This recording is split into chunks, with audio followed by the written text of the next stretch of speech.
ஓவியா, ஒட்டுமொத்த உலகத்தையும் ஆட்சி படைத்த கொரோனா 2020, 21, 22 காலகட்டங்களில் ஒரு மிகப்பெரிய ஒரு அதிர்ச்சி உலகம் முழுக்கும் கொடுத்தது.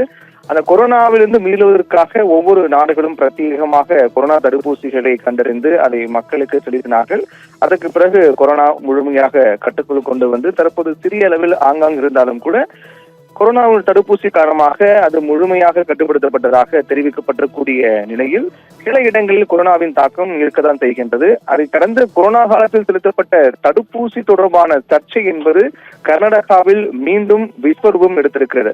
அதாவது கர்நாடகாவில் குறிப்பிட்ட சில மாவட்டங்களில் அடுத்தடுத்த மாரடைப்பால் ஏற்படக்கூடிய மரணங்கள் என்பது அதிகரித்துக் கொண்டிருந்தது. 27 பேர் மாரடைப்பால் திடீர் மரணம் அடைந்திருக்கிறார்கள். அதிலும் கர்நாடகாவில் இருக்கக்கூடிய சில குறிப்பிட்ட மாவட்டங்களில் இந்த உயிரிழப்பு என்பது அடுத்தடுத்து ஏற்பட்டது. இது மிகப்பெரிய ஒரு அதிர்ச்சியை கர்நாடகாவில் உருவாக்கியது. கர்நாடகாவில் இருக்கக்கூடிய மங்களூரு உள்ளிட்ட பல்வேறு இடங்களில் கொரோனா தடுப்பூசி போட்டதன் விளைவாக தான் இது ஏற்பட்டதா என்ற பேச்செல்லாம் மக்கள் மத்தியில் அச்சத்தை ஏற்படுத்தியது. அதனை உறுதிப்படுத்தக்கூடிய வகையிலாக அந்த சர்ச்சை பேச்சுகளுக்கு தொடர்பாக கர்நாடக முதலமைச்சர் சித்தராமையா செய்தியாளர் சந்தித்தார் பெங்களூருவில். அப்போது பேசிய அவர், அவசர கதியில் கொரோனா தடுப்பூசிக்கு ஒப்புதல் கொடுத்ததுதான் காரணமா என்ற சந்தேகம் இருப்பதாக கர்நாடக முதலமைச்சர் சித்தராமையா தெரிவித்திருந்தார். இது மக்களிடையே மீண்டும் அந்த பயத்தை, அச்சத்தை இன்னும் அதிகப்படுத்தியது. குறிப்பாக கர்நாடகாவில் ஹாசன், சிக்கமங்களூரு, சிவமுகா உள்ளிட்ட பல்வேறு மாவட்டங்களில் 27க்கும் மேற்பட்டவர்கள் அடுத்தடுத்து மாரடைப்பு ஏற்பட்டு உயிரிழந்தார்கள்.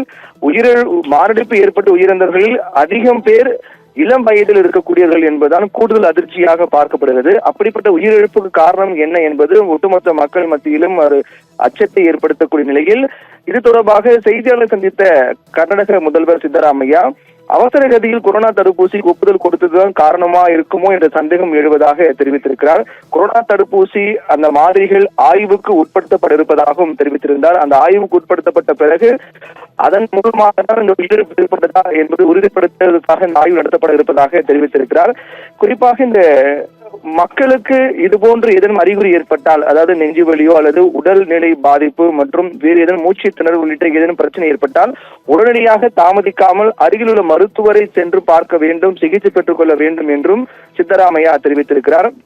தொடர்ந்து கர்நாடக சுகாதாரத்துறை அமைச்சர் தினேஷ் குண்டுராவ் மற்றும் சிறப்பு மருத்துவ குழுவும் இது தொடர்பாக விசாரித்து வருவதாக தெரிவித்திருக்கிறார். இது கர்நாடகா மட்டுமல்லாமல் ஒட்டுமொத்த இந்தியாவிலும் இந்த செய்தி என்பது பரவி மக்கள் மத்தியில் அச்சத்தை ஏற்படுத்தியிருக்கிறது. என்றால் இந்தியா முழுக்க கொரோனாவுக்காக தடுப்பூசி போட்டுக் கொண்டவர்கள் இந்த செய்தியை அறிந்து அதிர்ச்சி அடைந்திருக்கிறார்கள். ஒருவேளை கொரோனா தடுப்பூசி தான் இது போன்ற உயிரிழப்பு காரணமாக இருக்குமோ என்றெல்லாம் ஒரு அச்சம் ஏற்பட்டது. இந்த செய்தி அடிப்படையாக வைத்து மத்திய அரசு தொடர்பாக விளக்கம் அளித்திருக்கிறார்கள். அதாவது கொரோனா தடுப்பூசி என்பது பாதுகாப்பானது என்று இந்திய மருத்துவ ஆராய்ச்சி கழகம் உறுதிப்படுத்தியிருப்பதாக மத்திய அரசு தெரிவித்திருக்கிறது. மேலும் கர்நாடகாவில் ஏற்பட்ட இந்த உயிரிழப்பு கொரோனா தடுப்பூசி காரணமாக ஏற்பட்டதாக சொல்லப்படக்கூடிய இந்த உயிரிழப்பு என்பது கர்நாடகாவில் ஏற்பட்ட அடுத்த திடீர் மரணங்களுக்கு கொரோனா தடுப்பூசி காரணம் இல்லை என்றும் பக்க விளைவுகள் மிக அரிதாகவே இருக்கும். கொரோனா தடுப்பூசியால் ஏற்படக்கூடிய பக்க விளைவு என்பது மிக மிக அரிதாக தான் இருக்கும். இது போன்ற உயிரிழப்பு கொரோனா தடுப்பூசி காரணம் இல்லை என்று இந்திய மருத்துவ ஆராய்ச்சி கழகம் உறுதிப்படுத்தியிருப்பதாக மத்திய அரசு தெரிவித்திருக்கிறது. கர்நாடகாவில் இந்த திடீர் மாரடைப்பு ஏற்பட்டு மரணம் அடையக்கூடிய இந்த நிகழ்வுக்கு வாழ்க்கை முறையும் அவர்கள் பின்பற்றக்கூடிய வாழ்க்கை முறை அதே போன்று பிற நோய்களும் காரணமாக இருக்கலாம் என்றும் மத்திய அரசு தெளிவுபடுத்தியிருக்கிறார்கள். இருந்தாலும் கர்நாடகாவை பொறுத்தவரையில் சுகாதாரத்துறை அமைச்சர் தினேஷ் குண்டுராவ் மற்றும் சிறப்பு மருத்துவ குழு அவருடைய அந்த சுகாதாரத்துறை அமைச்சர் மேற்பார்வையில் சிறப்பு மருத்துவ குழு தொடர்பாக விசாரித்து வருவதாகவும் இந்த கொரோனாவின் தடுப்பூசி மாதிரிகள் ஆய்வுக்கு உட்படுத்தப்பட இருப்பதாகவும் தெரிவித்திருக்கிறார்கள். இது தொடர்பாக மத்திய அரசு விளக்கம் கொடுத்திருந்தாலும் கூட கர்நாடகாவில் இந்த உயிரிழப்பு என்பது அதிர்ச்சி ஏற்படுத்தி இருக்கின்றது. இது தொடர்பாக விரிவான விசாரணைக்கு உட்படுத்தப்பட்டிருக்கிறது.